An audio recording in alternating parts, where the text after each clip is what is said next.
Ndunamurira amaso yanje ku misozi, ugutabarwa kwanje kuzova hehe?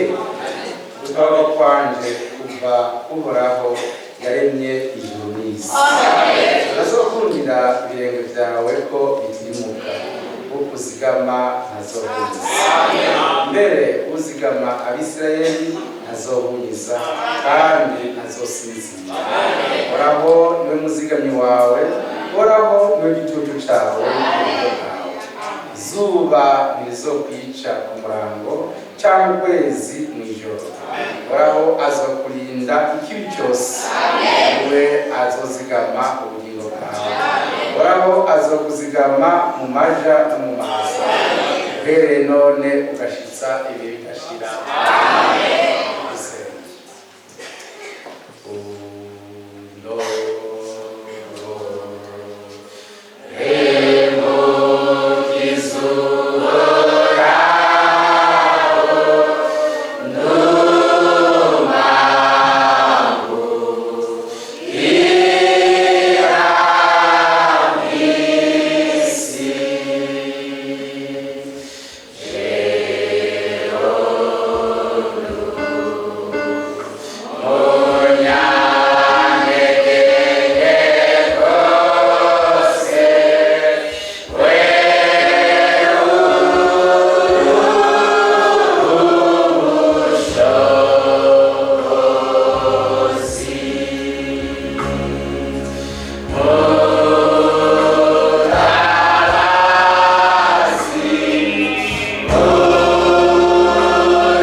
waducunguye umusaraba Golgotha ugapfa uzira ibyaha byacu kandi byose warabirangije imitima yacu warayirokoye imibiri yacu warayirokoye ubugingo bwacu waramurokoye warakoze ntuhabukira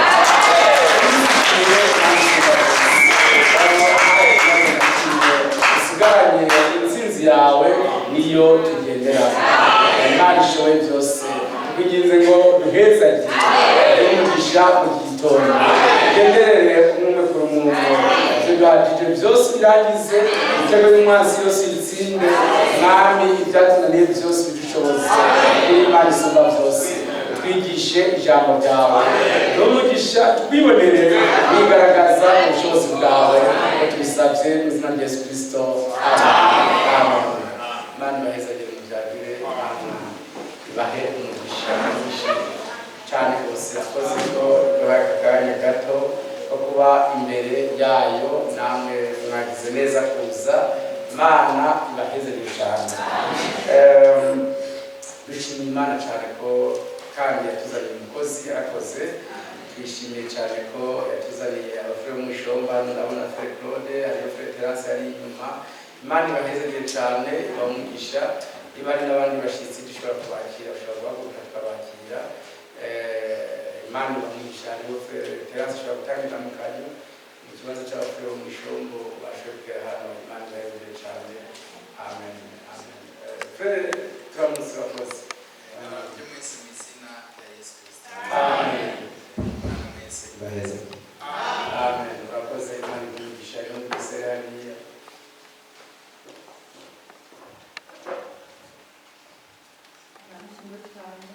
amen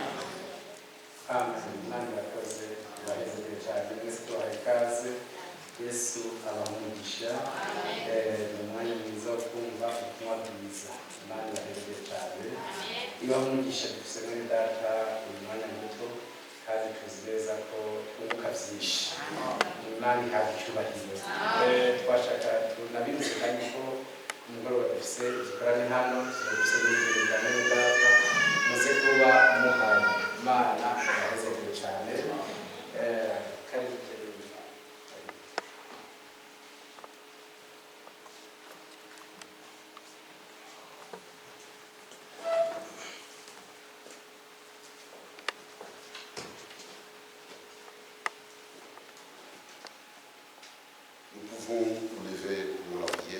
ashobora guhaguruka kugira ngo dusenge kugira ngo twusome ijambo ry'Imana.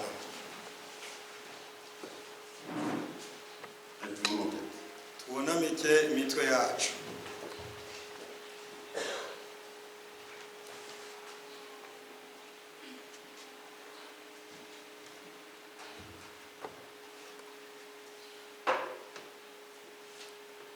Notre Dieu et notre Père. Merci ce matin de tout cœur pour la journée que tu nous as donnée dans ta grâce. Nous avons ce privilège d'être comptés parmi les vivants. Et tu l'as fait dans un but. Celui de te servir. Et en venant dans ta maison, nous nous attendons à toi. Parle-nous ce matin, Seigneur. Montre-nous te voie. Donne-nous une disposition pour nous attacher à toi. Bénis mes frères, bénis mes soeurs. Chacun croit que le Seigneur parle. umwe wese arizera ko mwami uza kuvuga. Honore leur foi Nushitse kwizera kwabo. et accorde-moi ce qui doit être dit Maze umpe ibitegerezwa kuvugwa pour l'édification de l'Église kugira ngo ishengero ryawe ryubakwe et pour la préparation de l'Église. no kugira ngo umugeni wawe ategurwe. Bénis mon frère qui est à la charge de l'Église. Uhezagire mwene data ajejwe ishengero. Bénis ses associés. Uhezagire abamwungirije. Bénis ses collaborateurs. Uhezagire abafatanya nawe. Garde dans l'amour, Ubazigamire mu rukundo rwawe dans la paix no mu mahoro. et accorde à chacun du zèle Kandi umwe wese umwete pour te servir ainsi que ton peuple. kugira ngo bagukorere bongere bakorere ubwoko bwawe. Bénis toute la congrégation. Uhezagire ikoraniro ryose. Mes frères et mes sœurs. Bene data n'abashiki banje. Ce sont devant des miséricordes Ukoreshe imbabazi zawe. que tu appelles ta grâce.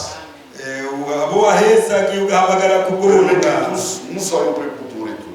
Ni wemere twese tuba biteguriye kugaruka kwawe. Et bénis aussi ton œuvre dans ce pays. Kandi uhezagire igikorwa cyawe muri iki gihugu. Bénis-moi ce matin. Umuhezagire muri kino gitondo. Fais tout pour ta gloire, Byose kugira ngo icyubahiro kigarurirwe wewe pour notre joie. no kugira ngo utunezereze. Nous avons ainsi demandé avec foi Turigusabye twizeye et au nom de notre Seigneur mu izina ry'umwami wacu et Sauveur Jésus-Christ. n'umukiza wacu Yesu Kristo. Amen. Amen. Nous lisons dans le livre des Actes, Turasoma mu gitabo cy'ibyakozwe n'intumwa chapitre 3, igice cya gatatu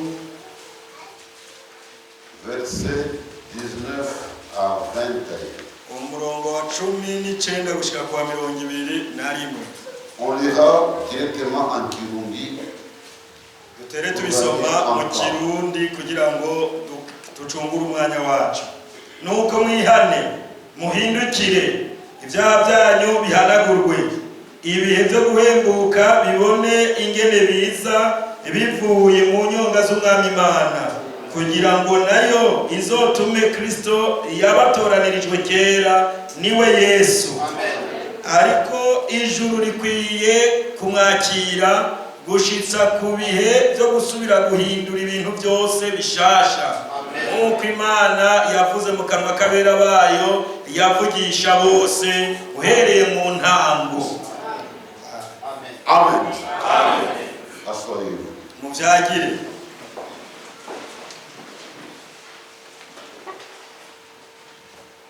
Nous venons de lire dans les livres des Actes. Le monde appelle cela les Actes des Apôtres. Ici iki gitabo cita ibyakozwe n'intumwa. Frère Wanam, le prophète, lui disait, il ne s'agit pas ici des Actes des Apôtres. Il est question des actes du Saint-Esprit dans les apôtres. C'est ça la vérité. Le Saint-Esprit, pour agir, il faut qu'il trouve un instrument.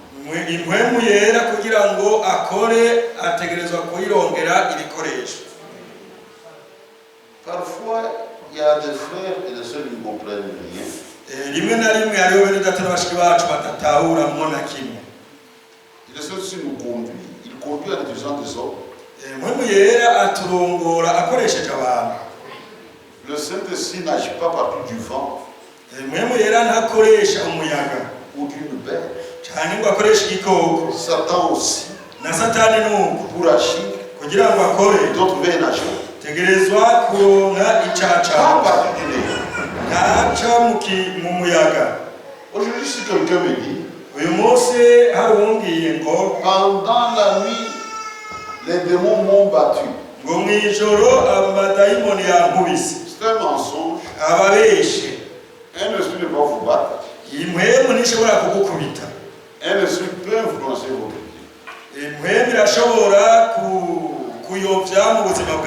Si Satan veut me gifler, il doit se tenir dans un homme. Maintenant, il puisse la mettre dedans.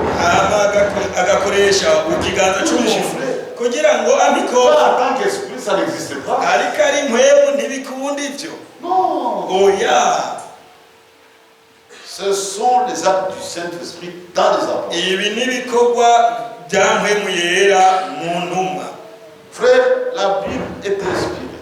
Bene data, Bibiliya yarahumeye. Il s'est poussé par le Saint-Esprit Biranditse ngo babivuga que les hommes ont parlé de la parole. bahumetse basunitswe na mpwemu yera. Regardez, quand quelqu'un lit, c'est Pierre qui parlait. Murabona umuntu asomye ari Petero ariko aravuga.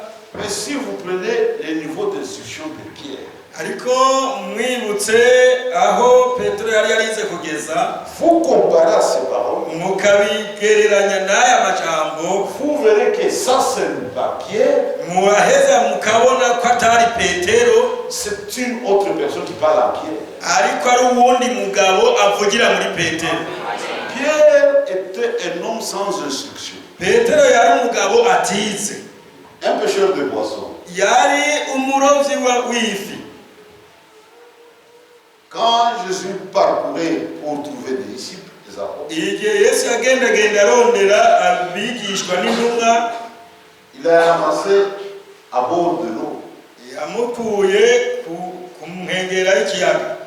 Il dit, je ferai de toi un pêcheur d'hommes. Amubwira ati wewe nzokugira umurovyi w'abantu. Il pouvait difficilement écrire son nom. Yari kwandika izina ryiwe bimugoye cyane, Mais quand il parle ici, ariko uravye ingene ariko aravuga aha, c'est quelque chose d'extraordinaire. murabona ko ari igitangaza. Dans cette génération, Muri iki gihe Dieu a envoyé Frère Branham un prophète. Imana yarungitse muri Data Branham umuhanuzi, Et Dieu a confondu le monde. maze Imana yashize isi yose mu gatego. Dans Ésaïe 55, Muri Yesaya 55 mes voies ne handitse sont pas vos voies. ngo inzira zanje sizo nzira zanyu, Et mes pensées ne sont pas vos pensées. kandi n'ivyiyumviro vyanje sivyo vyiyumviro vyanyu. Nous vivons dans un âge scientifique. Turi mu gihe cy'ubushakashatsi, La connaissance est au niveau top. aho ubumenyi bwageze ku herezo, bwageze Dieu hejuru a pu cyane. confondre le monde. Iburera Imana kugira ngo ishyire isi mu Il gatego. prend un homme avec une instruction primaire Yafashe umugabo yize amashuri y'intango et lui gusa, confie un grand message. ikimuragiza ubutumwa buhambaye. C'est une pierre d'achoppement pour le monde. Ivyo ni ibuye ry'igitsitaza ku isi.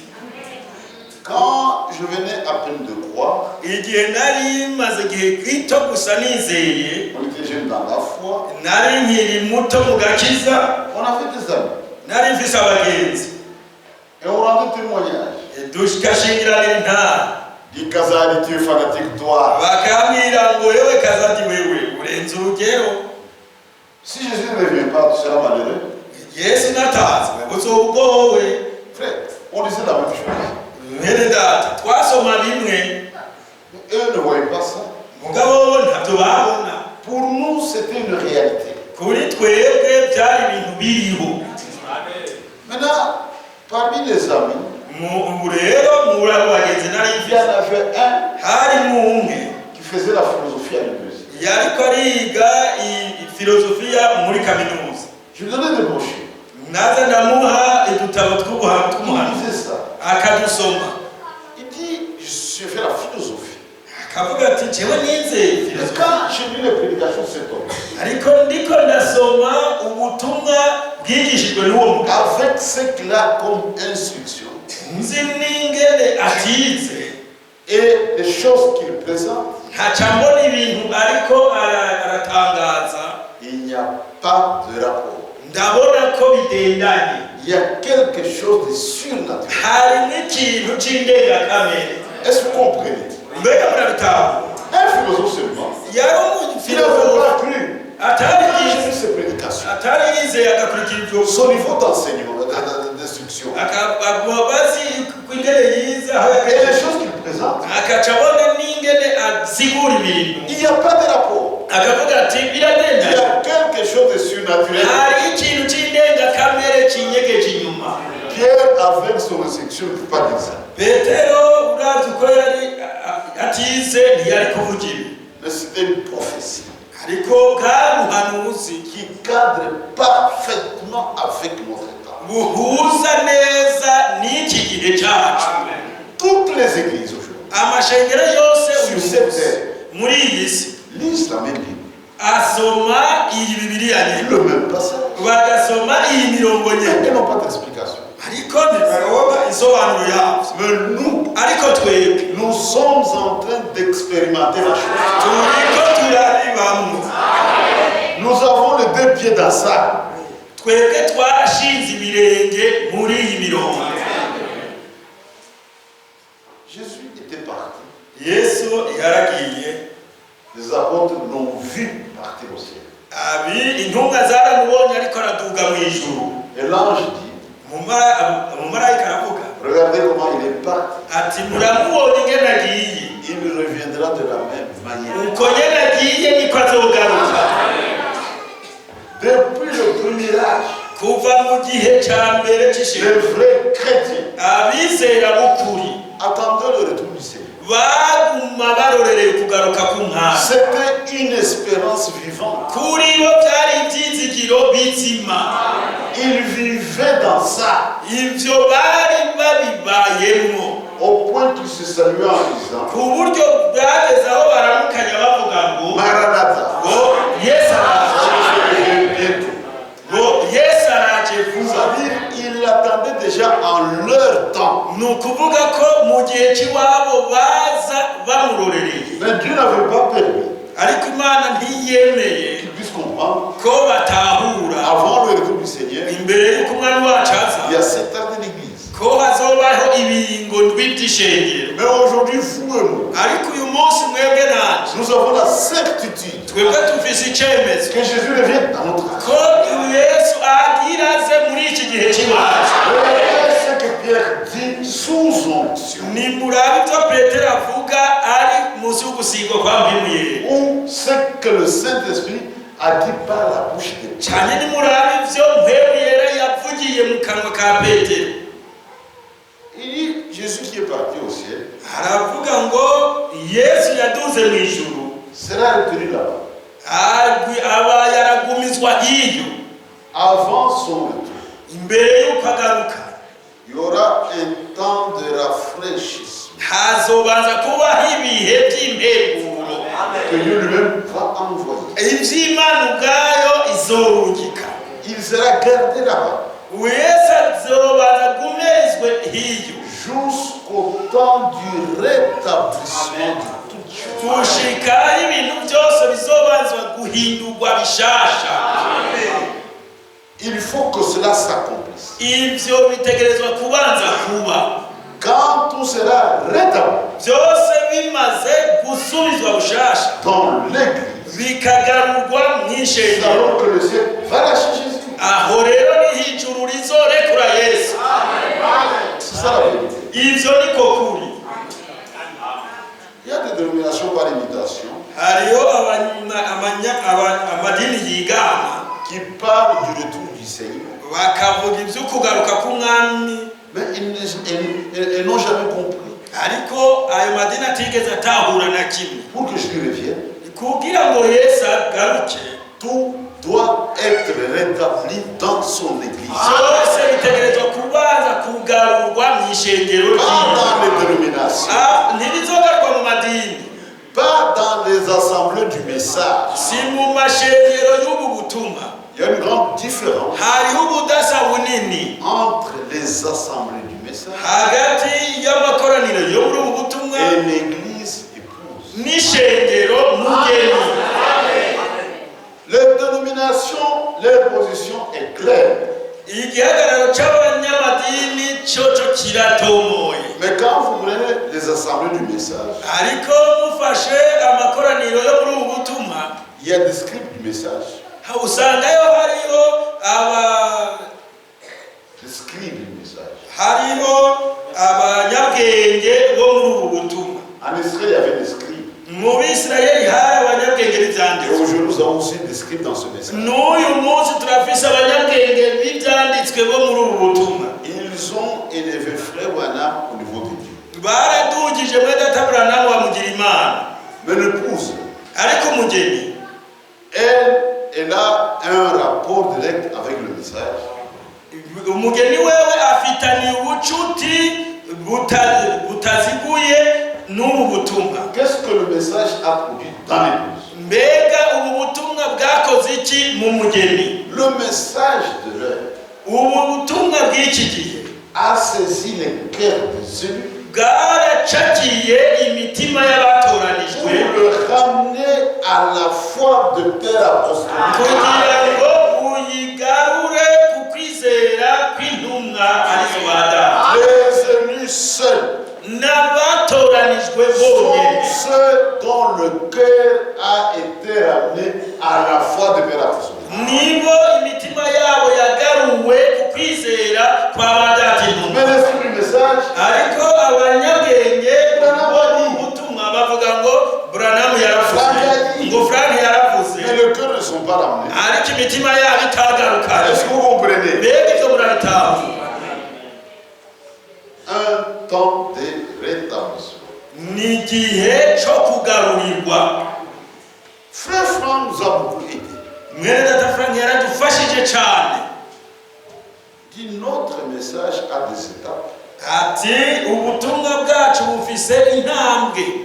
La première étape, Intambwe ya mbere c'était un appel à sortir. kwari guhamagarirwa gusohoka.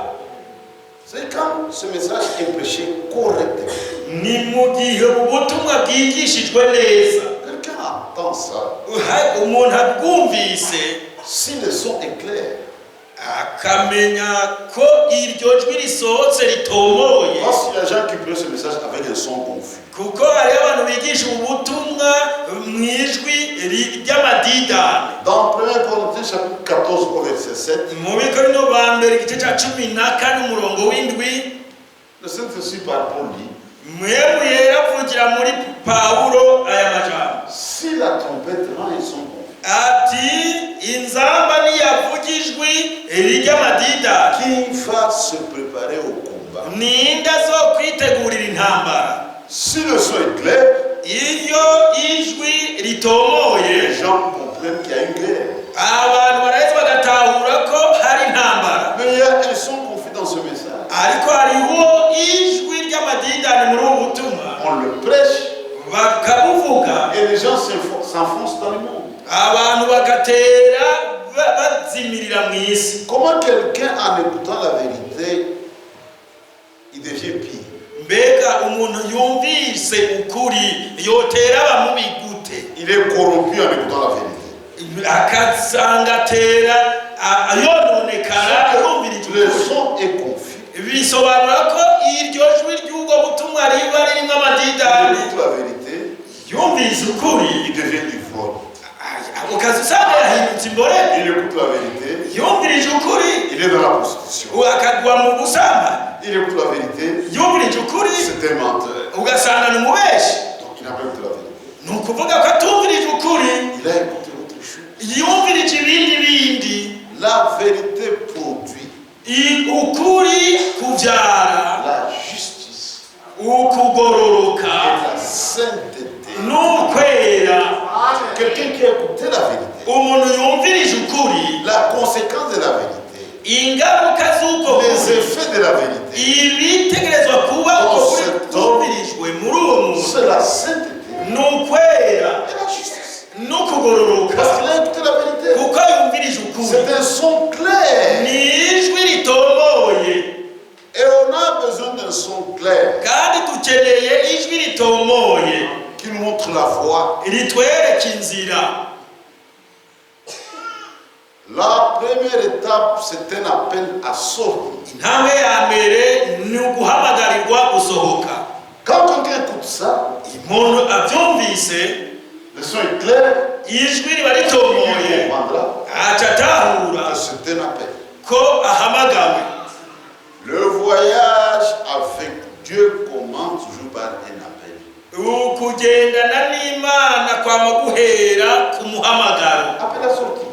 guhamagarirwa gusohoka. Quand Dieu appelait Abraham, le père de tous les croyants, Igihe Imana yahamagara Aburahamu sekuruza w'abizera bose, dit Abraham, yamubwiye ngo Aburahamu, sors de ta patrie, ngo sohoka uve mu gihugu cy'iwanyu, quitte ton père, quitte ta mère, et va vers une destination que je te montre.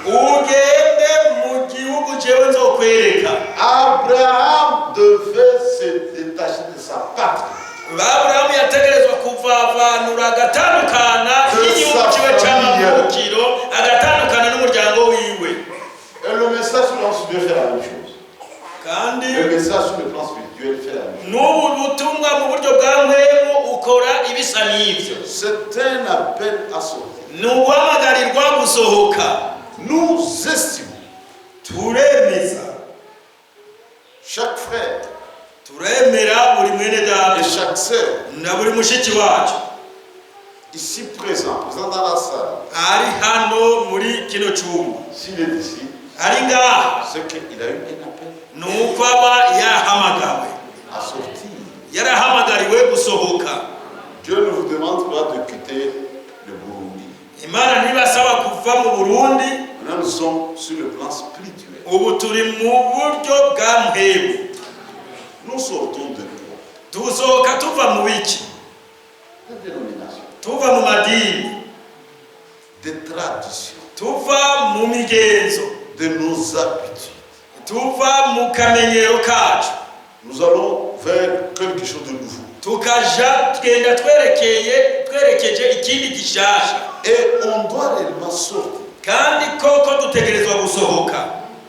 Mais malheureusement, Ariko none ikibabaje, vous avez des gens qui ne sont pas sortis dufise abantu batasohotse ou qui essaient d'amener les anciennes choses dans la nouvelle marche, ça ne marchera pas. cyane bagerageza kugarukana bya bintu bya kera mu rugendo rwabo.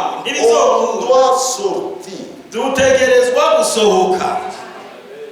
Tout ce qui n'est pas conforme à la parole, Ibintu byose bidahuza n'ijambo on doit quitter. dutegerezwa kuvavanura nabyo. Même notre vocabulaire. N'amajambo dukoresha mu kuvuga, Nous avons un nouveau vocabulaire. duhabwa amajambo mashasha. On ne parle pas aux gens du monde. Ntituvuga nk'abantu b'isi. Nous avons un langage, Turafise imvugo yacu, pas une langue. si ururimi, Le langage de la parole. ni imvugo y'ijambo. Les langues, ça importe peu. Les langues, ça importe peu. Indimi ntacyo Il y zitwaye. a plusieurs langues. Hari indimi nyinshi, Mais nous avons tous un même langage. ariko twese dufise imvugo imwe. Je peux parler en Swahili, Ndashobora kuvuga mu en Giswahili, français, mu Gifaransa, en anglais, mu Cyongereza, en Kirundi. mu Kirundi, Mais nous disons la même chose. ariko tugasanga twavuze bimwe. C'est un langage. Iyo ni imvugo, Le langage de la parole. ni imvugo y'ijambo ry'Imana. Et la sortie, c'est le premier pas. Kandi gusohoka ni intambwe ya mbere. Quand quelqu'un sort de dénomination, Iyo umuntu asohotse ava mu madini, c'est le premier pas. aba ateye intambwe ya mbere. La marche commence. Urugendo ruba rutanguye. La deuxième étape, Intambuko ya kabiri c'est une séparation ni gutandukana et une purification. n'uguhumanurwa. La vraie rédemption Ugucungurwa k'ukuri a deux parties. gufise ibice bibiri. Vous sortez de quelque chose Musohoka muva mu kintu pour entrer dans quelque chose. kugira ngo mwinjire mu kindi. Les deux parties sont nécessaires. Ivyo bice bibiri biba bikenewe. Israël était sorti d'Égypte Israeli yari yasohotse iva muri Egiputa pour entrer en Canaan. kugira yinjire i Kanani. Mais entre les deux, il y a une étape intermédiaire. Ariko hagati y'izo ntambuko zibiri hariho iyo hagati. C'était la marche. Wari urugendo mu bugaragwa. Quand vous sortez, vous vous séparez. Iyo musohotse mwitandukana. Séparez-vous. Byanditse ngo mwitandukana. Il y a la purification. Hari uguhumanurwa. Ne touchez pas à ce qui est pur. Ngo ntimugakore ku bintu bihumanye na bimwe. Tout ce que Dieu déclare pur, on ne touche pas. Ibyo Imana yavuze ko ari bihumanye ntitubikorako. C'est une séparation et une purification. Ni ugutandukana n'uguhumanurwa. N'emmenez pas le menton de Babylone dans la nouvelle marche. Ntimukazane umwambaro w'i Babuloni mu rugendo rushasha. La séparation doit être nette. Dans Exode 33, depuis le verset 12 jusqu'au verset 17, il disait cela, c'est la prière de Moïse. Seigneur, si j'ai trouvé grâce à tes yeux, fais-moi connaître tes voies. Révèle-moi tes voies. Si on a trouvé grâce devant toi, marche avec nous. Ceux qui sont sous la grâce, ils marchent avec Dieu.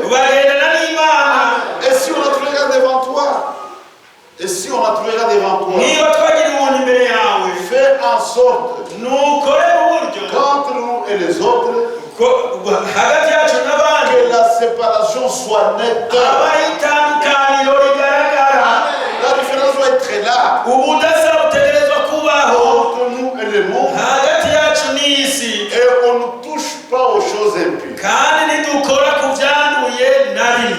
Sur tous les plans.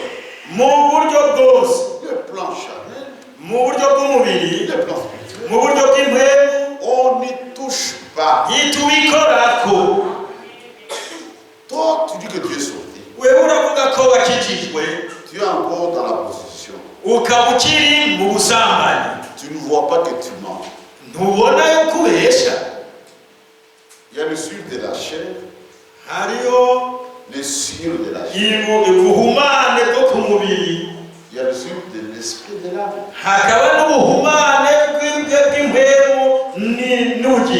Il y a un temps de séparation. Le lavage par les eaux de la parole. Il y a des enfants qui n'aiment pas être lavés. Maman doit l'attraper pour le laver de force. Et quand on le lave, il pleure. Il aime se promener sale. Dieu ne veut pas ça. Dieu nous lave par sa parole. Ça veut dire une vraie sanctification est opérée par la parole et par l'esprit. Maintenant, regarde comment Satan a trompé les dominations. Chaque église a un code de sanctification.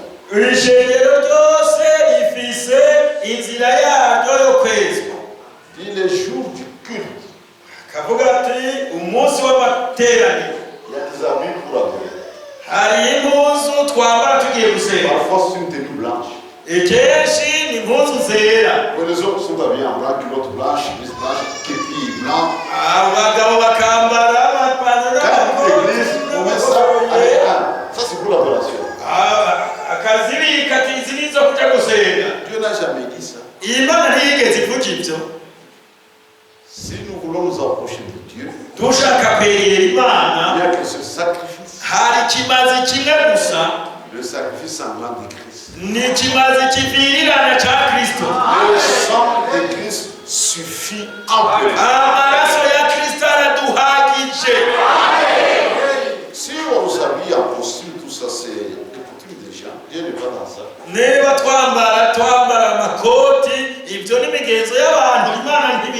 Même si vous venez sans souliers. Mais on ne doit pas venir nu. Même sans souliers. Dieu est d'accord. Oui. Une vraie sanctification, c'est la parole et l'esprit. Pas ce que l'on arrange. C'est dans des purifications. La purification par la parole. Le lavage dans les eaux de la parole. Quand nous venons à la prédication, Dieu nous parle, Dieu nous lave par sa parole. C'est comme un miroir. Devant un un miroir, imbere y'ikiro voir une tache. urashobora kubona agacafu Si j'ai bien vu, tiwa naravye neza je l'enlève. naravye neza Parce que le ntagahanga miroir m'a aidé à voir la tache. uko ikirore canshoboje kubona Quand nous faisons agacafu. la prédication, mu gihe cyo kumviriza ubutumwa bwiza Dieu nous montre ce qui ne va pas avec nous. imana itwereka itagenda neza muri twe Mais quand Satan vous prend, ariko satani agufashe pendant la prédication, mu gihe cy'ubutumwa il dit ça c'est pour tel frère, akubwira ngo ibi byo byerekeye mwene data ça uriya c'est pour telle soeur. mwene nabyo byerekeye wa mushiki wacu Et à la fin tu n'as rien. ugasanga ku iherezo nta na kimwe ufise Mais un de lui, ariko watoranije pendant la prédication, mu gihe cy'ubutumwa il voit ses propres fautes aca abona amakosa yiwe et il va arranger agaca agenda kuyatunganya selon qu'il est écrit. nk'uko byanditswe Le jugement commence par la maison de Dieu. ngo urubanza ruhera mu nzu y'imana Quand nous venons ici, igihe tuje ngaha Dieu nous juge. imana iducira Dieu urubanza juge notre vie. imana icira urubanza ubugingo Dieu nous bwacu montre ce qui ne va pas. imana itwereka ibitagenda neza Et nous nous arrangeons. natwe tukabitunganya C'est la prédication. ubwo nibwo butumwa Dieu nous parle. imana ivugana natwe Dieu juge nos vies. imana igacira urubanza Dieu ubuzima nous bwacu corrige par amour. imana ikadukosorana urukundo Et nous arrangeons la chose. natwe tukaca dutunganya icyo kintu C'est la partie la plus compliquée pour les gens. icyo ni igihimba kigoye abantu benshi Parce que quelqu'un marche correctement kuko umuntu agenda neza dans la sanctification, mu kwezwa dans la purification, umuntu ategereza kugenda neza mu kwezwa no mu guhumanura il débouche dans le baptême du Saint-Esprit. ni naho aheza agatibukira mu mubatizo wa mpwemu yera C'est pourquoi tant que nous sommes sur la terre, nicyo bituma igihe cyose tukiri mu isi on a besoin de la parole de la sanctification. turakeneye ijambo ritweza Frère Franck, dans son livre Le christianisme traditionnel, mwene data frank mu gitabo cyiwe yise ngo ubukristo bw'imigenzo quand il parle de la sanctification, ageze mu gice cy'ukwezwa il prend une écriture acafata icyanditswe de Hébreu, on peut dire ça rapidement. turagisoma twihuse mu baheburayo Je pense au chapitre 12, ndibaza ko ari mu baheburayo igice cy'icumi na kabiri et il a commenté cette écriture. aca avuga kuri iki cyanditswe Hébreu, chapitre 12, abaheburayo cumi na kabiri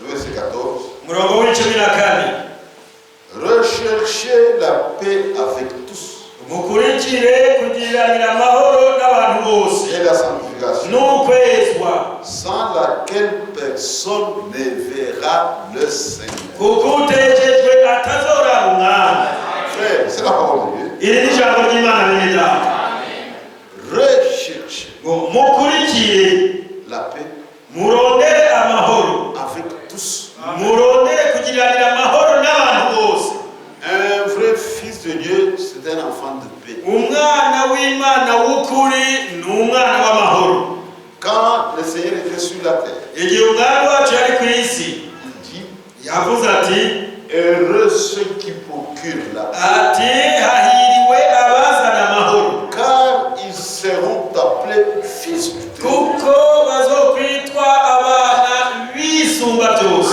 Un enfant de Dieu véritable, umwana w'imana w'ukuri c'est un homme de paix.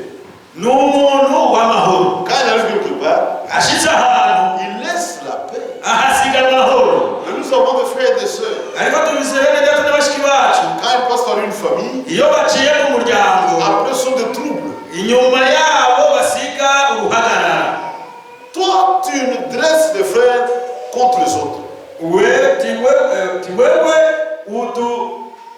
utujanishamo n'abandi Tu ne vois pas que tu es en dehors du plan de Dieu. mbega wewe ntiwumva kuri hanze iyo umugambi w'imana C'est pourquoi aujourd'hui, mes frères, nicyo bituma uyu munsi bene data nous avons une boussole dufise icyuma kiduherekeye qui pointe sur la paix kitwereka ku mahoro et sur la sanctification. no ku kwezwa Qui recherchez la paix avec tous. ivuga ngo mukurikirane kugiranira amahoro Pas n'abantu seulement bose avec les frères et sœurs. si kugiranira amahoro na bene data n'abashiki bacu Même au gusa niveau de votre famille. ariko no mu muryango wawe Vous avez des gens qui ne croient pas.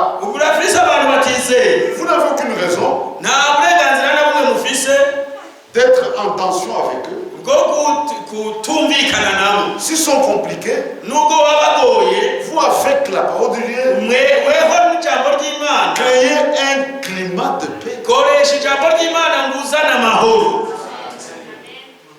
Regardez, Ni muraba. celui qui ne croit pas, Utizera.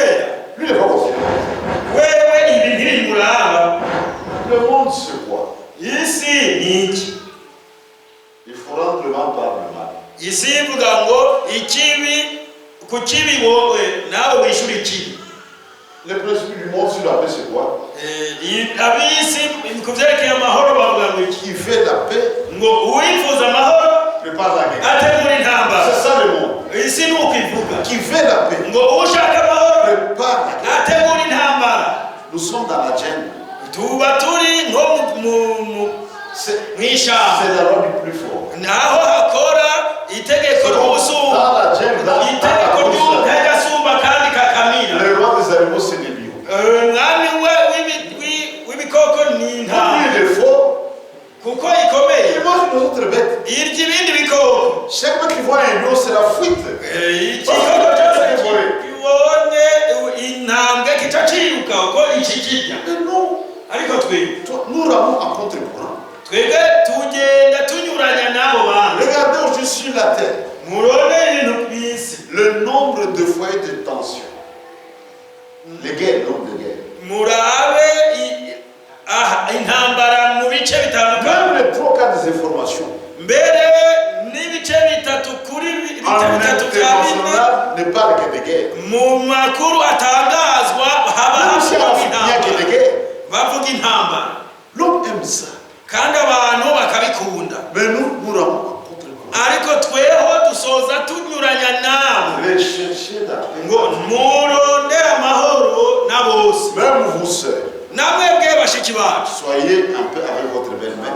nimubana amahoro na nyoko bukwe. Soyez un peu avec votre belle famille. Nimubana amahoro n'umuryango w'umugabo. Même vos frères, Namwebwe bene soyez data un peu avec la belle famille. nimubana amahoro n'umuryango w'umugore. Même votre famille, les gens qui croient, soyez en paix. N'abantu batizera nimubana amahoro. Ne créez pas de tension. Nimukarondere uruhagarara. Eux veulent ça. Bobo nivyo bashaka. Vous devez éviter ça. Ariko mwe mutegerezwa Parce que kubihuza. Dieu vous demande, Kuko Imana ibahamagara soyez en paix avec tous. kugiriranira amahoro n'abantu bose. Même si tu ne veux pas, Nubwo utabishaka. moi je vais t'efforcer à faire la paix avec toi. Jewe naza kuguhata kugira ngo tubane Est-ce que vous amahoro. comprenez? Mbega murabitahura.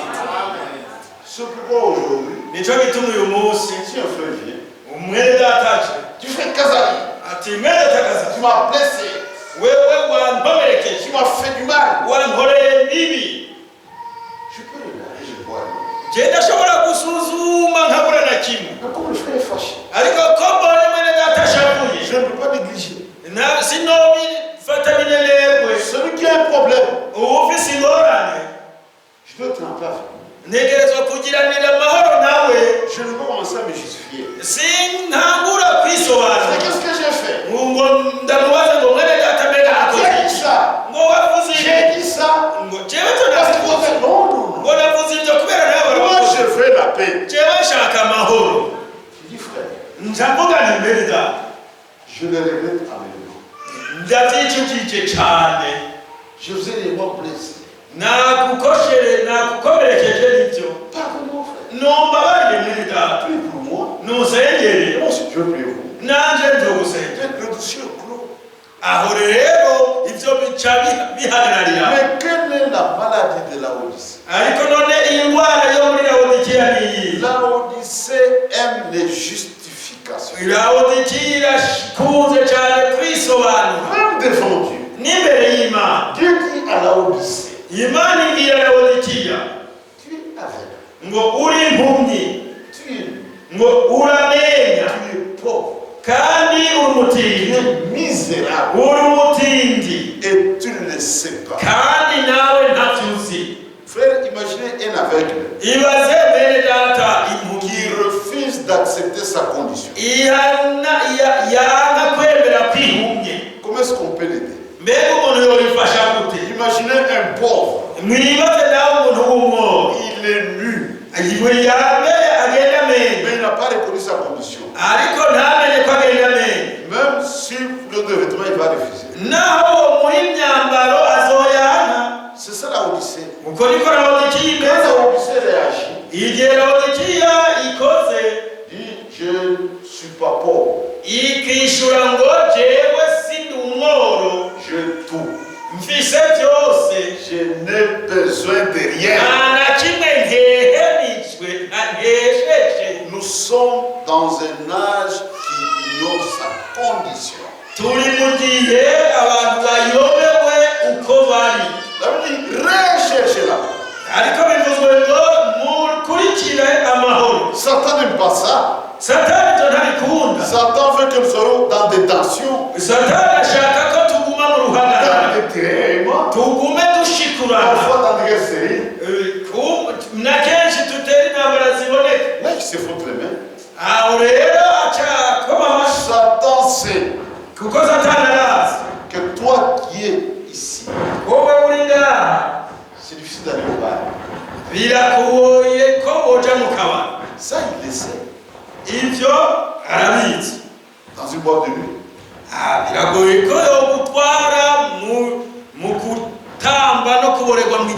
Maintenant, Satan a changé de tactique. Il a créé des sites sales.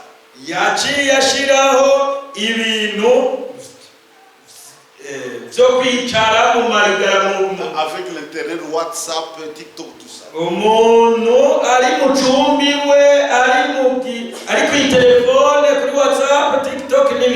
lieu d'aller au bar, vous avez la boîte de nuit dans le téléphone.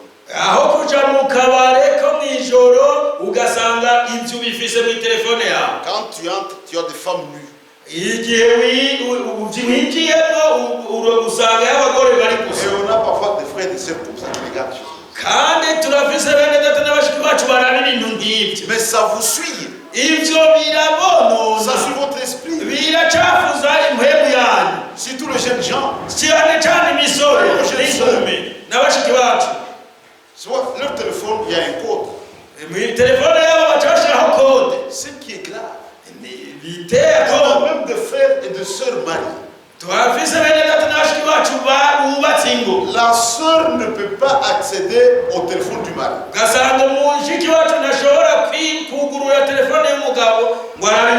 Ce que le mari mène une vie sale. Il y a même de ces quand on appelle au téléphone, elle sort pour répondre. Elle va répondre à présent du mari. Il y a quelque chose de faux. Recherchez la paix avec tous. Soyez en paix avec vos belles sœurs et vos beaux frères.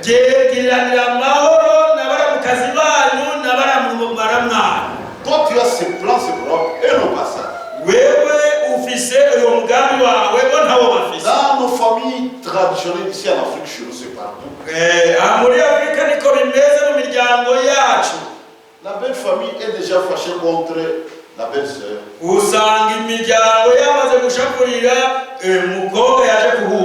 C'est elle qui devient de notre frère.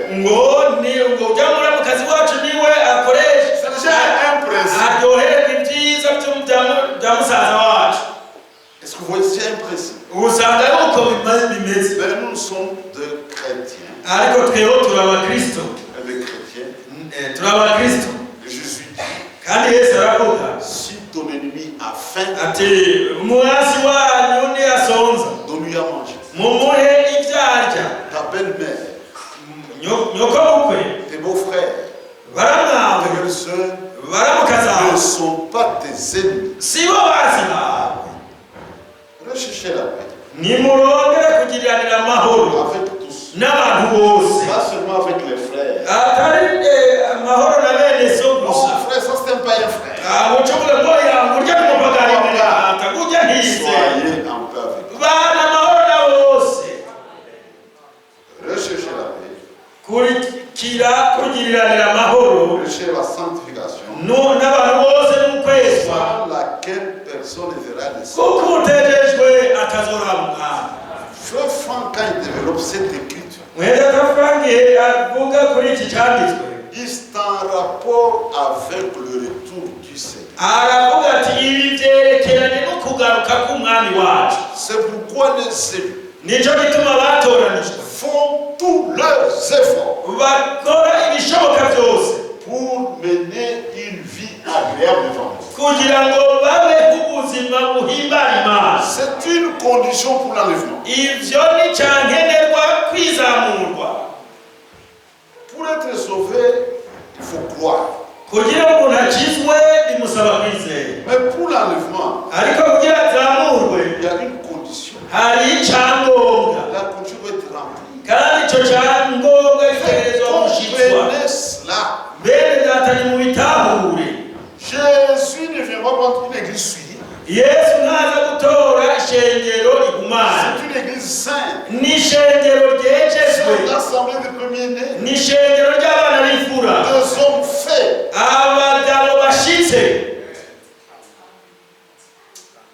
La sanctification. Jusqu'au retour du Seigneur. On demeure dans la sanctification. L'épouse a des habits.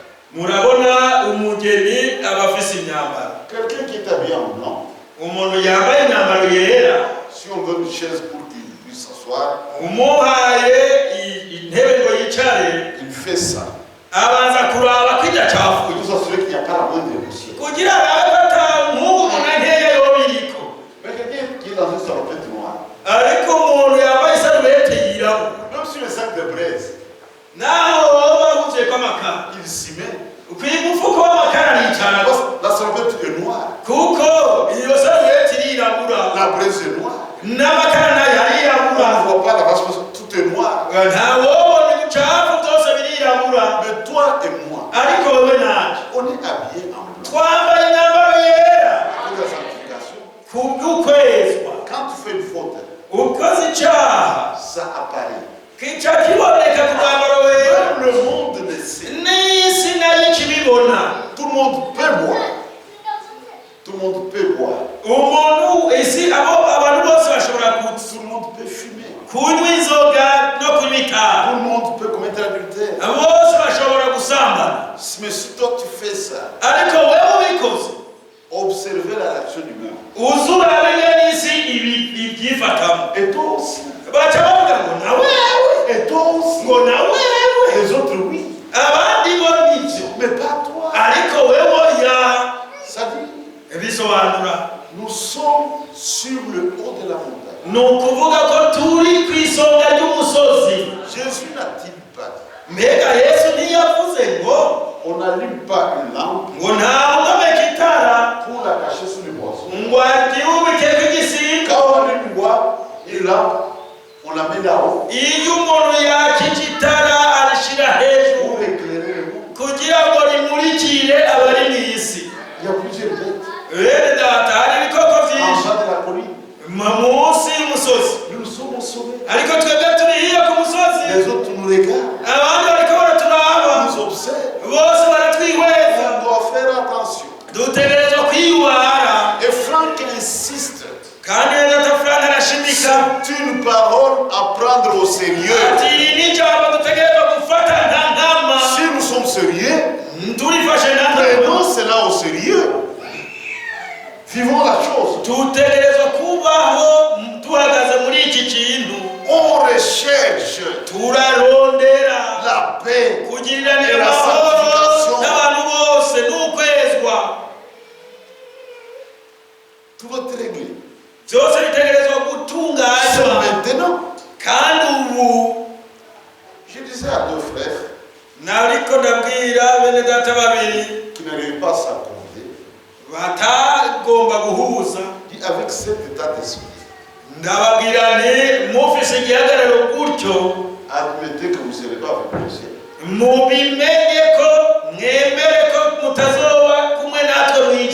Si vous venez au ciel avec ça, vous allez gagner au ciel. Vous risquez de gâcher notre fête. Dieu veut que tout se règle ici-bas. Est-ce que vous comprenez?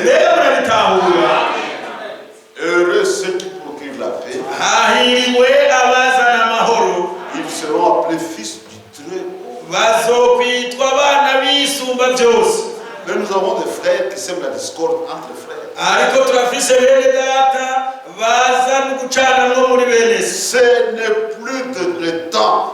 Ntabwo bikiri ibihe Les temps by'ibyo. sont très avancés. Ibihe birakuze cyane. Vivons toute la parole. Tukurikire ijambo ry'Imana ryose. Soyez en paix avec tous. Tubana amahoro n'abantu bose. Recherchez Muno turondere amahoro n'abantu bose. sans laquelle personne ne verra le Seigneur. Hamwe n'ukwezwa kuko utejejwe atazorabona. En dehors de ces deux choses, vous ne serez pas enlevés. Muri haza y'ibi bintu bibiri ntimuzozamurwa. C'est pourquoi pour la paix, Nico gituma kubyerekeye amahoro. même si quelqu'un me demande de ramper, je vais ramper. Nuzonsaba kugenda na nkwegida hasi nzokwemera nkwegida hasi. Le frère bien passé par cette église, il a prêché ici. Frère bien Kalombo. Mwedatambiye Kalombo yaciye hano arabigisha. Il y a un frère qui était venu de Belgique. Hariyo mwedatari yaje avuye mu Bubiligi. Un prêtre qui s'appelait Roger. Yitwa Roger. On a pris ce nouvelle. Twumvise ivy'inkuru Il avait prêché à Lubumbashi, Likasi, à Kolwezi. ko yaje kugiye kwigisha i Lubumbashi, Likasi n'i Kolwezi. Quand il était à Kolwezi, Ari Kolwezi il y avait un petit entre lui et frère Bi. En parole seulement. hariho ukuntu batari bumvikanye mu majambo na Mwedatambiye. Le frère était fâché. Mwenedata yarashavuye. Quand un blanc se fâche, la porte est rouge. Iyo umuntu umuzungu ashavuye acatukura. Et il était logé dans la maison de frère Bi. Kandi yacumbikiwe mu nzu ya Mwedatambiye. Il était plus à l'aise. Mwedatambiye ntiyarakibinezerewe. Il dit, qu'est-ce que j'ai fait au frère? Avuga ati mbega none Mwenedata namukoreye. Il s'est approché Baramwegera pour demander pardon. kugira musabe imbabazi. Le frère était fâché. Mwenedata nawe yarashavuye. Maintenant écoutez. Ubu rero mwumvirize. Le frère dit, maintenant, nous allons nous réconcilier. Ati ubu rero tugomba twiyuzuze. Allez, viens ici. Nuze hano. Frère, j'ai obéi. Je veux la réconciliation. Mwedatambiye ati narazubashe nifuza ko twiyuzuza. Dis allez, mettez les deux mains dans mes mains. Numore mu ntoke. C'est là mes pas plus à oublier.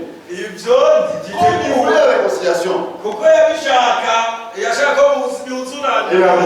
Yaciye ashira Il a poitrine contre poitrine. ati duhuze Frère Bi a fait ça. tuza. Mwedatambiye arabikora. Et il a commencé à prier. Acatagura Et gusenga. c'était fini. Byaciye biherera. Il dit, j'ai accepté pour se mettre en paix. Ati jewe naremeye ibyo byose ntegeka kugira ngo tubane amahoro. Recherchez la Mwege paix. byo murabitahura nimurondere kugiranira amahoro n'abantu bose. Recherchez la sanctification. Nimurondere ukwezwa.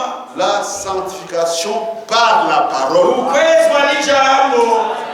Pas un code de sanctification. Atari ibintu mwiyumviriye. C'est la parole pure qui sanctifie. Ni ijambo ritavanze ritahumanye rigeza. En Jean 17, Muri Yohana 17 Jésus dit, Yesu aravuga ati Père, data sanctifie-les par la vérité. ngweze mukuri. Ta parole est la vérité. Ijambo ryawe niryo kuri. Seule la vérité sanctifie. Ukuri konyene niko kweza. Un mensonge ne sanctifie personne. Ikinyoma nta muntu n'umwe cyeza. La vérité se sanctifie. Ukuri konyene niko kweza. En écoutant la vérité, Mukumviriza ukuri Dieu nous lave. Imana iratwoza. Vous êtes purs. Ngo mure À cause de la parole que vous avez entendue, la parole de vérité. murejejwe kubw'ijambo mwumvise ijambo ry'ukuri. Pas un mensonge. Atari ikinyoma. Ça, c'est la deuxième phase. Iyi ni intambuko ya kabiri. Maintenant, la troisième phase, Intambuko ya gatatu ça, la marche parfaite, c'est le rétablissement. nukugarurwa mu kibanza ca mbere. Ici, maintenant, c'est l'époux seulement. C'est l'épouse. Ivyo umugeni wenyene niwe abishobora. Frère Branham a expliqué cela dans le message qu'on appelle la restitution de l'âme de l'époux. Mwenda Branham abisobanura mu butumwa yise ngo isubizwaho ry'igiti Vous c'umugeni. voyez, j'ai une paire de lunettes. Murabona ko mfise amarori Je les tue. ntagira naho ndayabika. Il y a des fumées ici. Hariho n'iyesime. Chaque article a une position. Ibyo bitatu byose bifise aho bihagaze. De deux parts. Mu ntango birafise aho biri. Quelqu'un peut venir. Hari umuntu ashobora kuza. Il dérange ça. Akabitatanya. Il pense à arriver ici. Kimwe akayishyira aha, ikindi hariya. Rétablir sur quoi? Mbega gusubizaho. La même chose. Ni ugufata cya kindi nyene. Et retourner cela à sa position originale. Ukagisubiza muri cya kibanza cyahozemo mu ntango. Maintenant, si je viens avec autre chose. Ubu rero ngezanye ikindi kintu. Ici, il y avait l'étui. Ahari agaposhete kari kamari neza. Maintenant, je mets le bic. Agacazana ikaramu gaterera. Ce n'est pas le rétablissement. Rétablir, il s'agit de la même chose à la même position. Gusubizaho ni ugufata kimwe cyari kihari bwa mbere kikaba ari kuzana. Ça ne se passe que dans l'église.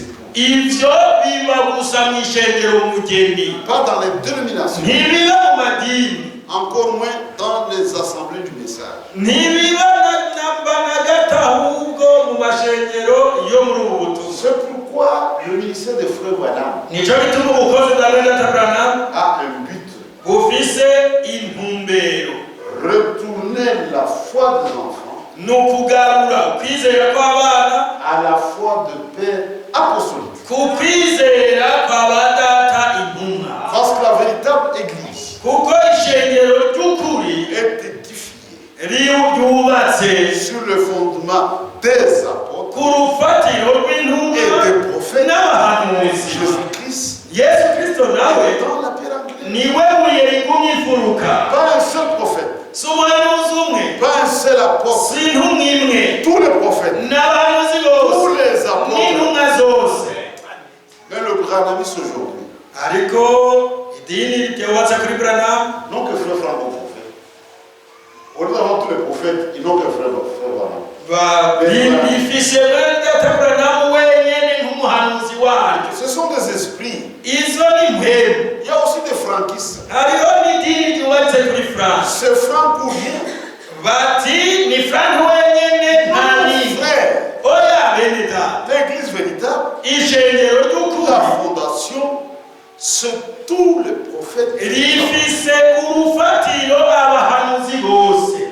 C'est ça le fondement. Nibwo rufatiro rwaryo. Maintenant, à la fin du temps de la grâce, Kw'iherezo ry'igihe on cy'ubuntu nous ramène exactement à la même position. batugarukana neza na neza kuri cya gihagararo cya mbere. Avant le retour du Seigneur, Ni ukuvuga ngo imbere y'uko umwami agaruka, véritable sur la terre, ishengero ry'ukuri ndafise sera exactement dans la même position. rizoba riri muri cya gihagararo nyene. C'est pourquoi aujourd'hui, Nicyo gituma uyu munsi c'est plus facile byoroshe cyane de vérifier les choses. gusuzuma ibintu. C'est comme je vous ai dit ici ou ailleurs, Ni nk'uko nababwiye ngaca n'ahandi beaucoup se réfèrent à leur expérience. ko abantu bisunga ibyo baciye. Parfois, ce sont des choses merveilleuses. Kumbure kenshi biba ari ibintu byabonetsemo ibitangaza. Ça ne suffit pas. Ariko C'est lui ntibihagije. que Dieu envoie. Uw'Imana Il yungitse dit les paroles de Dieu. niwe avuga amajambo y'Imana. Si tu as fait des expériences, Waraciye muri gatiti mais quand tu prêches, mugabo igihe wigisha tu n'enseignes pas la pure parole, utigisha ijambo ry'ukuri, Dieu ne t'a jamais envoyé. Imana ntiba yarigeze ikurungika. Aujourd'hui, nous pouvons nous tirer. Uyu munsi turashobora Nous gukwega sommes dans la vérité. ngo turi mu kuri, C'est nous qui défendons la ngo parole. ni twebwe turwanirira C'est ijambo. très bien. Ni byiza, Mais il y a des talons de mesure. ariko hariho icyo dupimirako. Prenez votre vie. Nimuzane ubuzima bwanyu, Prenez votre groupe. muzane umugwi wanyu, Comparez au groupe des apôtres. mupimire Si c'est la même chose, murabe ko ari c'est bimwe. ça les talons de mesure. Ivyo nico gipimisho dufise. Un faux dollar, Idolari y'ikinyoma il est faux ni ikinyoma, par rapport au vrai dollar. yiswe idolari itariyo igereranijwe n'idolari Quelqu'un qui ne y'ukuri. connaît pas le canadien du vrai dollar. Nu Quelqu'un qui ne connaît pas comment est le vrai dollar. umuntu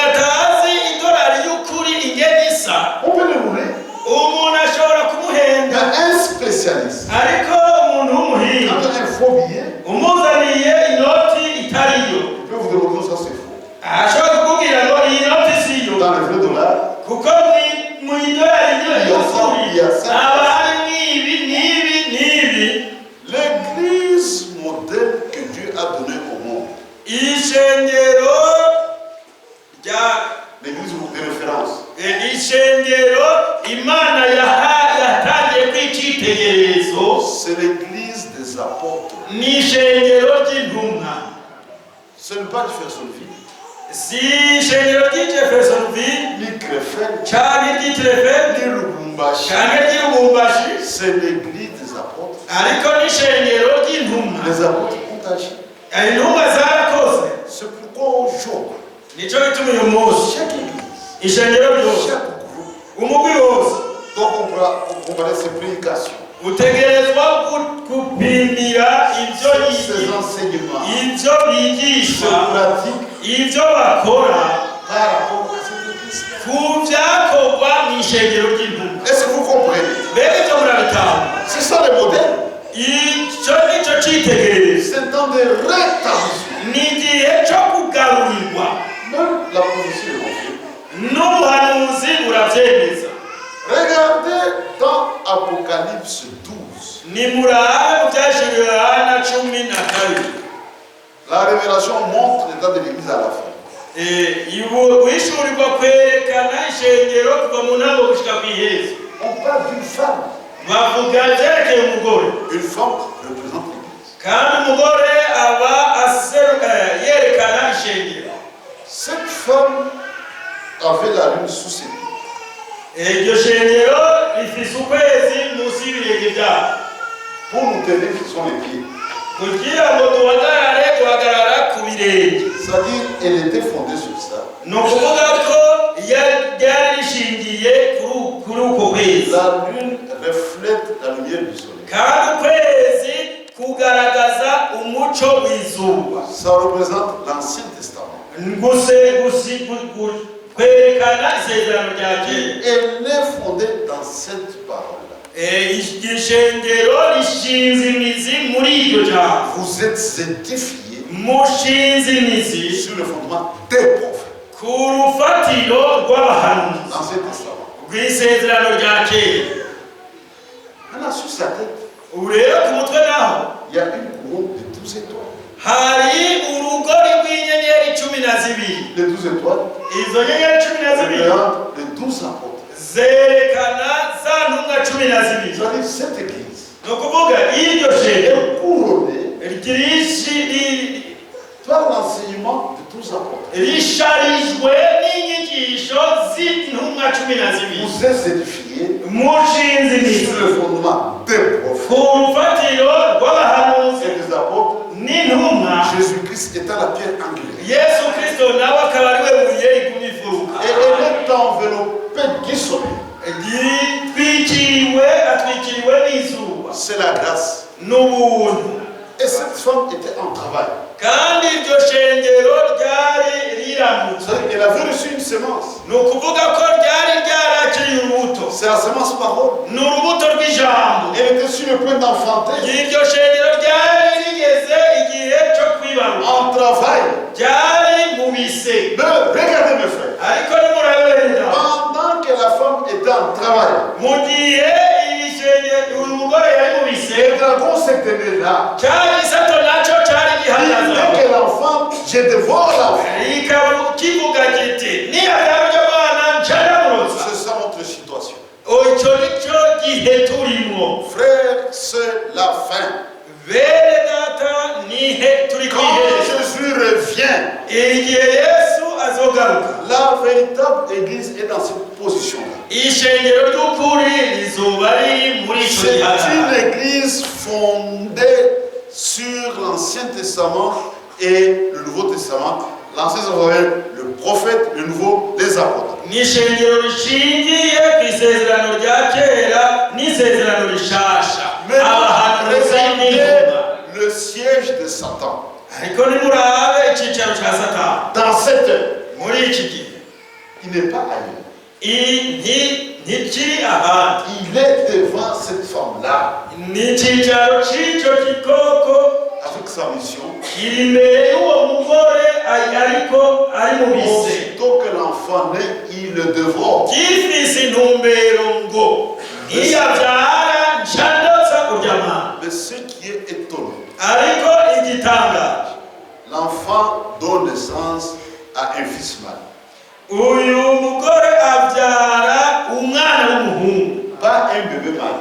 ntabyara akayoya k'umuhungu, Un fils mâle. ariko abyara umwana Est-ce que vous w'umuhungu. comprenez? Reka murabitaho. Un fils qui a déjà atteint la maturité. ni umuhungu yamaze gukomera, Pas un bébé. ntabyara uruyoya. Et l'enfant fut enlevé à l'insu du diable. kandi urya mwana musore akomeye ngo arasahurwa cyari igikoko kitamubonye. Qu'est-ce que cela signifie? mbega ibyo bisobanura iki? Toutes les dénominations amadini yose sont dans la main du diable. ari mu kiboko kwa bamurwaniza. Même les assemblées du message n'amakoraniro yo muri ubu butumwa sont dans la main du diable. ari mu kuboko kwa Mais il y bamurwaniza. a un petit ou qui a échappé. ariko hariyo mugwi mutonya warokotse, C'est le coup. n'umugeni we wenyine A reçu la semence. niwe yakiriye urubuto, Et doit engendrer un enfant mâle. kandi Un fils mâle. ategerezwa kubyara umwana w'umuhungu atari uruyoya. Et Satan est là. kandi satani ari ngaho Dès qu'un enfant, je dévore l'enfant. avuga ati umwana avutse ncandagurutsa, Mais il a échoué. ariko yarananiwe. Frère, qu'est-ce que cela signifie? mbega ibyo bisobanura iki rero? Nous sommes dans des promesses sûres. turi mu masezerano y'ukuri, Nous sommes les gens les plus recherchés par Satan. turi abantu baronderwa cyane na shetani. Mais ce que Dieu a planifié, ariko ibyo Imana yateguye il accomplira sa foi. izo bicitse atakabutsa, Satan sera suivi. satani azotangaza. C'est pourquoi aujourd'hui, nicyo gituma uyu munsi il faut minimiser ce que Satan essaie de faire. bidusaba gushira hasi ibyo satani agerageza gukora, Fixer mon regard sur ce que Dieu a promis. maze ngashinga amaso yanjye, ngahanga amaso yanjye ku Imana Ne yasezeranye. faites jamais le jeu de Satan. Ne faites jamais le jeu de Satan. ntimugakore nka shetani. C'est pourquoi il y a maintenant ce plan. ni ukuvuga nicyo gituma tumaze kugira kuba dufise uyu mugambi. Frère, nous travaillons en nous référant au plan. dukora byose twisunze uyu mugambi. Les autres prédicateurs prêchent ce qu'ils veulent. abandi bavuga ubutumwa bigisha ibyo bashaka, Mais nous voulons atteindre quelque chose. ariko twebwe dukeneye gushikira ikintu, Réaliser quelque chose. tugomba gushitsa Parce ikintu, que nous tendons vers quelque chose. kuko hari icyo tugenda twerekeye, Nous convergeons vers quelque chose. tugenda duhurira ku kintu. La première église ishengero rya mbere des apôtres ry'intumwa à laquelle nous devons ressembler iryo dutegerezwa gusa naryo avait des caractéristiques. ryari rifise uturanga. La Bible dit, bibiliya iravuga il n'était qu'un seul cœur ngo bari bahuje umutima n'inama, et une seule âme. bari bahuje umutima n'inama. Est-ce que vous comprenez mes frères? mbega ibyo murabitahura bene data? Dit à la fin, ça sera exactement la même chose. biravugwa ngo ku iherezo bizoba bisa gutyo nyine neza neza mbere yuko Yesu agaruka. Dieu va réaliser cela dans l'épouse. imana izobanza ikora ibyo mu mugeni. Dieu lui-même va enlever tous les obstacles. imana ubwayo izokuraho intambamyi zose. C'est pourquoi il est très dangereux nicyo gituma ari ibintu bitego de ramer à contre-courant. kugenda umuntu anyuranya n'ibyo. Il faut ramer selon la pensée de Dieu. dutegerezwa gusoza tujanisha n'iyo icyumviro cy'imana kica. Quand essaie de faire le contraire, ugerageza gukora ikinyuranye, mais Dieu va l'enlever de la voie. imana izomukura mu nzira. C'est comme Dieu doit passer par ici. ni nk'uko imana itanze umugambi gutya. Mais dégagez la voie. bisaba ngo uve mu Mais nzira. sinon vous serez écrasé. utavuye mu nzira Il y a un bazoguhonyora. temps pour chaque chose. imana itegura On ikintu cyose. n'arrête pas Dieu dans ce qu'il fait. nta muntu n'umwe ashobora guhagarika imana mu byo iri kuyakora. Je disais aux Maintenant, en tant qu'homme, il y a des choses que nous voyons qui nous étonnent. Mais je suis le vieux. Un temps va venir que ce que lui a promis, ça va s'accomplir. Nous aurons la même pensée. C'est-à-dire, nous convergeons vers quelque chose. Donc on peut avoir des divergences en tant qu'homme. Mais plus le temps avance, il n'y a plus de divergence. Nous convergeons vers quelque chose. Et quand dans ce cas-là, nous serons tous au même endroit. Nous travaillons pour la convergence et non pour la divergence. C'est trop tard aujourd'hui de créer des divisions. C'est contraire au programme de Dieu. Nous convergeons vers quelque chose. Un seul cœur. Une seule âme. Nous tendons vers la perfection. Et notre approche, c'est l'amour. Frère Franck disait, si j'aime mon frère, il me sera difficile de le critiquer. Parce que je l'aime, je prierai pour lui. Si je n'aime pas un frère, je ne pourrai pas prier pour lui. Donc si je le fais, je suis un hypocrite.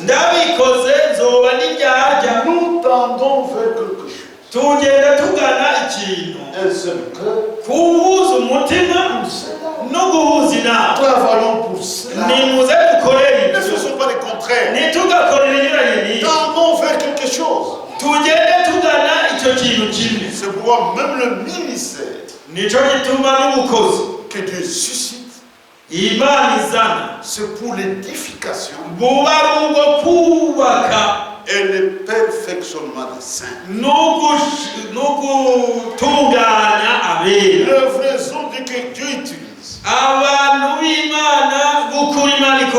travaille pour amener l'Église à l'unité de la foi. Nous croyons qu'avant le retour de Jésus, dans chaque vie, il n'y aura qu'un seul peuple. Comment? Je ne sais pas. Dieu fera ça. Donc, essayer de ramer contre-courant, il sera emporté. C'est pourquoi, mes frères, on doit suivre le mouvement de l'esprit. Regardez pour l'enseignement ce que Dieu a fait. Il a envoyé Frère Branham, un prophète, avec une mission de demander à la foi de Père apostolique. Il a donné un ministère prophétique. Il a déposé le message. Le même Dieu a suscité Frère Franck, lui qui avait le don d'enseignement. Frère Franck disait, je suis tout sauf enseignant. Dieu ne m'a pas donné ça.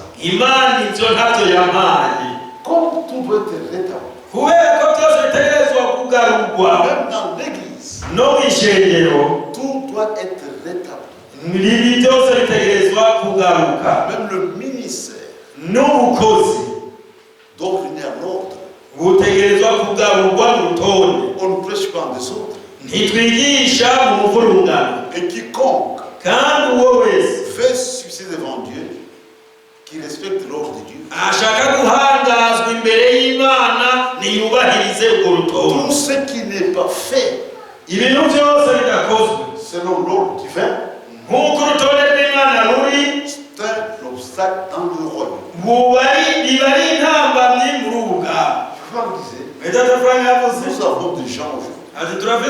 muri iki gihe Ils ont conçu le royaume. bubatse ubwami bwabo Dans le royaume de Dieu. mu bwami bw'Imana.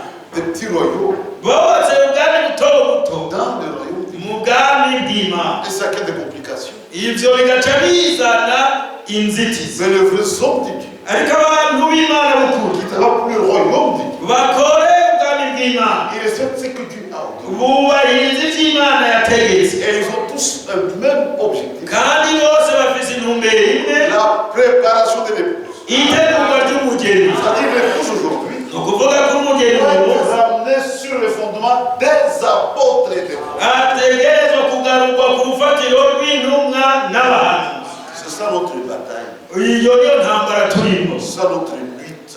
ivyo nivyo turwanira, Et ça se passe maintenant kandi ivyo biriko biraba ubu avec la véritable église. bikorerwa mw'ishengero C'est-à-dire n'ukuri. en résumé, Ni ukuvuga ngo mu ncamake nous sommes dans la dernière partie de la grâce. turi mu gihe ca nyuma c'ubuntu.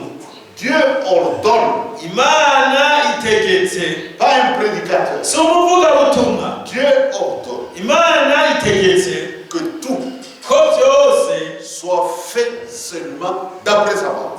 byose bikorwa nk'uko ijambo ryayo rivuga, Dans l'église, mw'ishengero, dans la famille, mu mubano, même dans la vie personnelle. no mu buzima bw'umuntu wese yisangije. Tous ceux qui ne cadrent pas avec la parole Ibidahuza n'ijambo byose doivent sortir de nos pensées, bitegerezwa kuva mu vyiyumviro vyacu, de notre langue, bikava mu kururimi de notre zacu, comportement, bikava no mu nyifato zacu, réaction.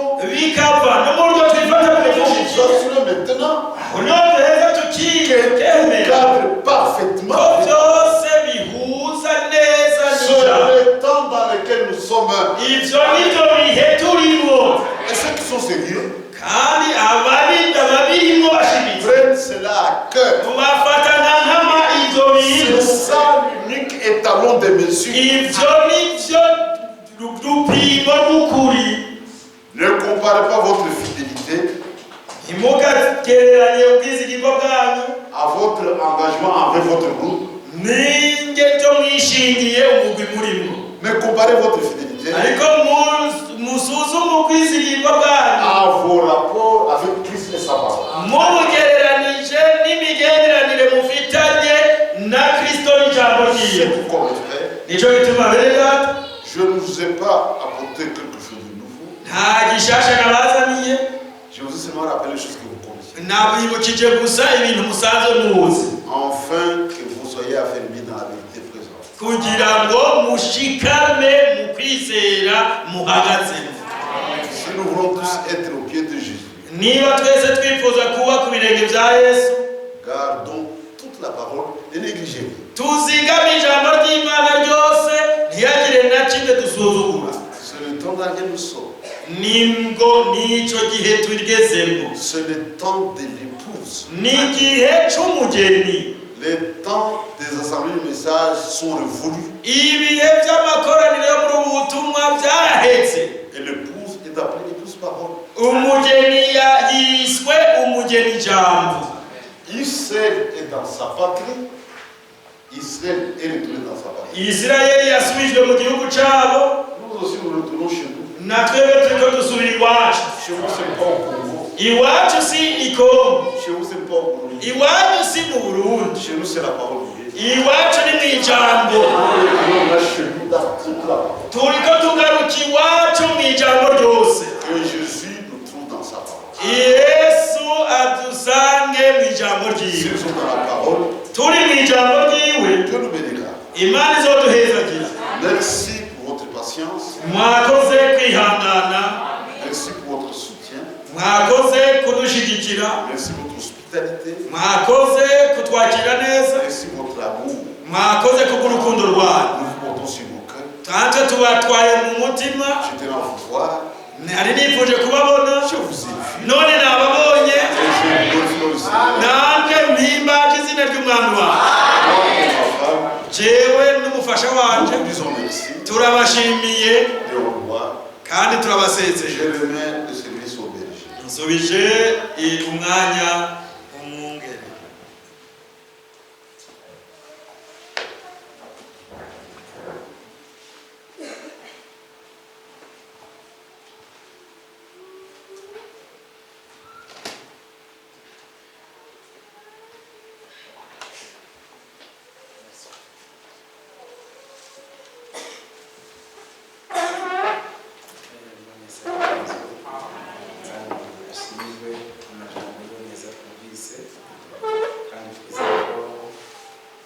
byumvikane neza.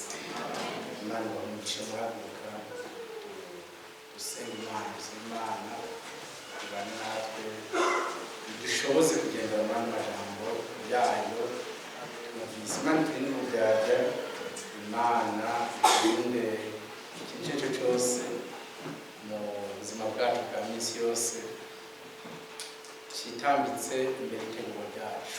Kandi Yesu abahezegere cyane abamugisha mwinshi ikera naremetse Yesu rimwe byose namukoreye ibyaha byansinda. Umwami Yesu abahezegere abamugisha mwakoze cyane rwose.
yongere yishyiraho Imana isumba byose wese ahagaze imbere y'Imana isumba byose abushoboye bose bahagarariye Imana isumba byose basaba Imana ijyane gushikane kuri uyu murongo abaye amajambo maze ko Imana yatubwiye ngo twice ahubwo yatubwiye ngo adukize ntihatugeze aha niho yifuza kutugoboka nuko ndasaba ikigongwe Imana isumba byose kandi nambabarire abantu bose kandi natubabarira abantu bose aho twafashe hose Imana yadusubije ijambo ry'Imana twabeshejwe dutegerejwe akazora kugira amahoro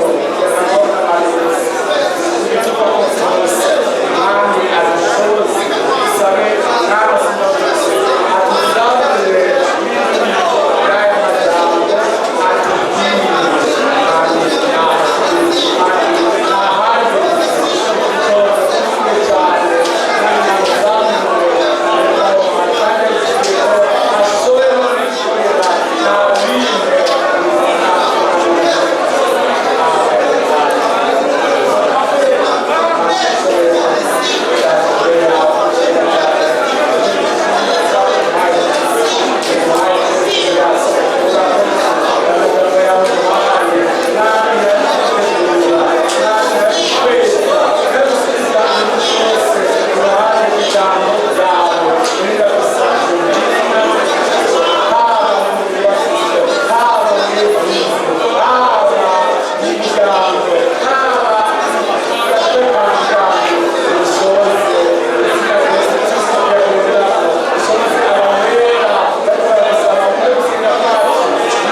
mwumvise mwese nizere ko umwami wacu Yesu Kristo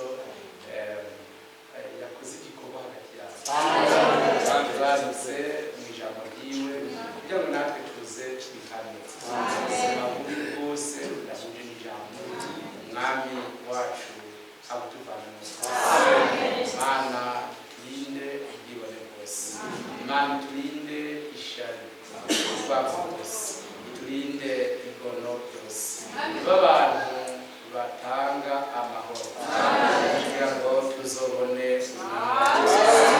kurikire kwezwa no kurikire kwezwa ukugejejwe atazorabo kurikirane kugirana amahoro n'abantu bose bituva ko byose ntagire uwo tubera igitsitazi umwami nabinde mu izina rya Yesu Kristo nawe twese bihure umwami azabakoze umwami naduhe kuvugishwa indimi zihimbaza umwami wacu Yesu Kristo ngire imvugo y'abera imvugo ya gipagani umwami ashoboye byose nabireme umutima wanje nabireme n'umutima wawe iki gitondo kitubere igitondo c'intango nshasha Imana wamuherekeza uhera ubu gushika Yesu Kristo agarutse umwami naturinde usubire mu byo twahozemo umucafu wose w'isi ingeso zose z'isi imibereho yose y'isi kwifuza kose kw'isi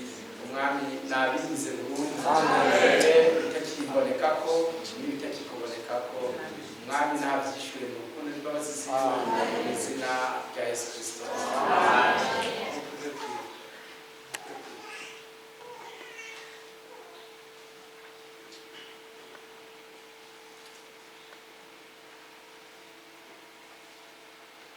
Notre Dieu et notre Père.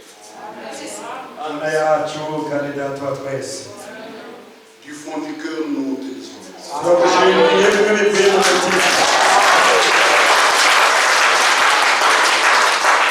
Tu nous as parlé ce matin comme un père qui parle à ses enfants.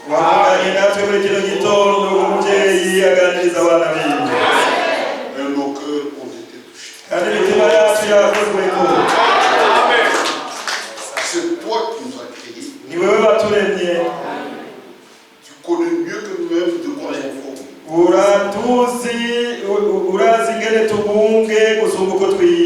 Après avoir écouté la parole de Dieu, tous, chacun a failli d'une façon ou d'une autre.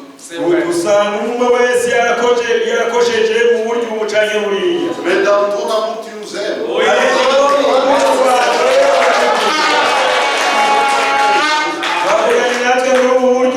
Parce que tu veux vraiment nous secourir. Et ta parole a suscité à nous la soif et ta volonté. En tant que mortel, nous ne pouvons rien sans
inguvu n'amagara meza kugira ngo agukorere nuwezagira umwungirije nuwezagira ukora muri ino nzu mu buryo bucane buriya nukore mu buryo mwami bose bagenda berekeje aberekera kuko bakijijwe kubw'ubuntu bumwe bose bariyo ngo ubwami bwawe butere imbere bose ngo baheshe icyubahiro wowe Yesu Kristo. Merci pour le temps passé par nous. Urakoze kubw'uyu mwanya maze muri bene data. J'ai désiré vivement le voir. Nabinayikuje cyane kubongera kubabona. Nabone bampaye kano kanyoga.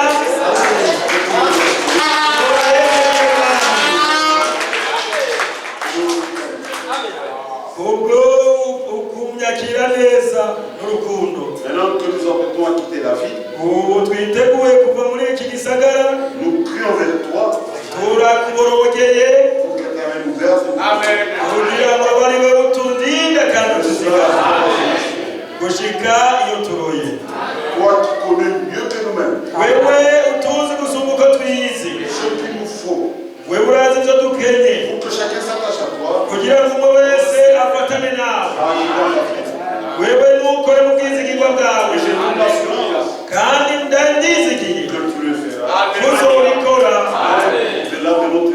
Ugakora ibirenge ibyo dusabye. Urakoze data. Wowe waje hano bishimitse. Urakoze data. Kuko baturongoye. Urakoze data.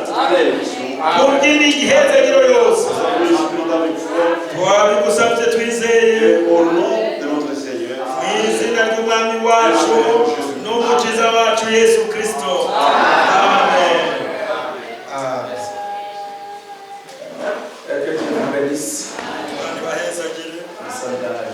Turanezerewe. Imana yatugiriye ubuntu. Nihabwe icyubahiro.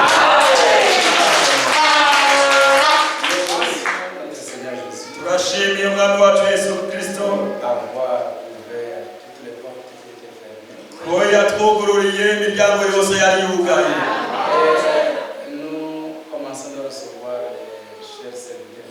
Tukaba dutanguye kubakira aba bakozi b'Imana b'agaciro bihereye kuri umwene data mukuru. Ndizigiye ko n'abandi bose bazoza, abo muri iki gihugu n'abo hanze. Imana ishimwe.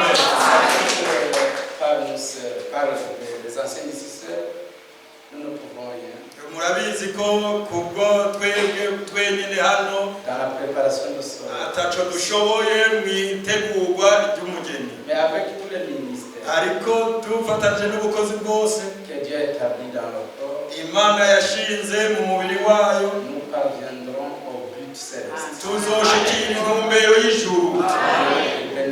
Imana ibahezagire. Mwakoze kubyo mwihanganiye byose, byo mwemeye kubabazwa byose. Imana ibahezagire. Mubimenye neza ko imiryango yuguruwe,